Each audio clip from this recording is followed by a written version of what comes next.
की बड़ी खबर आ रही है पाकिस्तान से। ये बड़ी खबर आ रही है, फायरिंग में 7 टीचरों की मौत हुई है। एक स्कूल में ये फायरिंग की घटना को अंजाम यहां पर दिया गया है। कुछ हथियारबंद लोगों ने ये हमला किया है। बड़ी खबर इस वक्त हम आपको बता रहे हैं जिसमें 7 टीचरों की हत्या कर दी गई है।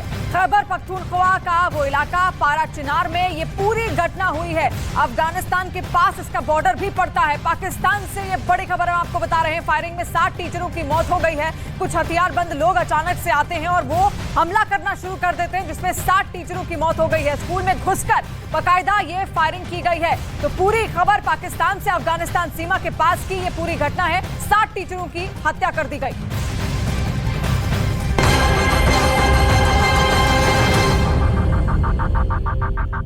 करने के मकसद से यूक्रेन के ड्रोन रूस में दाखिल हो चुके हैं और यही रूस के गुस्से की सबसे बड़ी वजह भी है।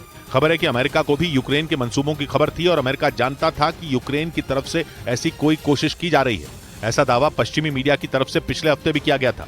दावा यह कि बाइडेन बिल्कुल भी ये नहीं चाहते थे कि यूक्रेन की तरफ से ऐसा कोई हमला किया जाए। मतलब यह कि बाइडेन ने ज़ेलेंस्की को ऐसा कोई कदम उठाने से रोका था। हालांकि इन खबरों का कोई साफ आधार पश्चिमी मीडिया की तरफ से भी नहीं दिया गया, लेकिन माना जा रहा है कि बाइडेन भी ये नहीं चाहते थे कि ज़ेलेंस्की किसी भी तरह से पुतिन को उकसाने वाला कोई कदम उठाएं। क्योंकि अगर पुतिन ने सबसे बड़ा दांव चल दिया तो दुनिया को विश्व युद्ध की तरफ बढ़ने में देर नहीं लगेगी, जिसका नतीजा सिर्फ और सिर्फ तबाही होगी। और अगर एक एटम बम रूस की तरफ से डाला गया तो सिर्फ यूक्रेन का अंत नहीं होगा, बल्कि नेटो और रूस की जंग छिड़ जाएगी।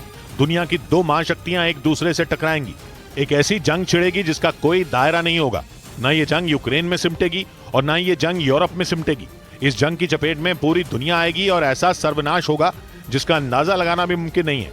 पुतिन तो पहले भी कह चुके हैं कि रूस की संप्रभुता की रक्षा के लिए वो कुछ भी करने को तैयार हैं, किसी भी हद तक जाने को तैयार हैं। और खबर तो यह है कि रूस महीनों से परमाणु जंग लड़ने की तैयारियों में लगा हुआ है। हालांकि इस हमले में ज़ेलेंस्की का हाथ होने के पीछे एक और बड़ी वजह मानी जा रही है। पता लगा कि जिस दिन रूस के राष्ट्रपति भवन पर ड्रोन पहुंचे उस दिन ज़ेलेंस्की यूक्रेन में मौजूद ही नहीं थे और वो रूस के पड़ोसी देश फिनलैंड में पहुंचे हुए थे।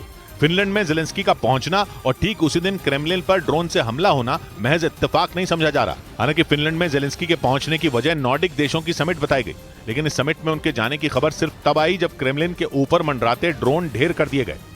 फिनलैंड को पिछले महीने ही नेटो में शामिल किया गया था। मतलब यह कि ज़ेलेंस्की इस वक्त नेटो के एक सदस्य देश में है।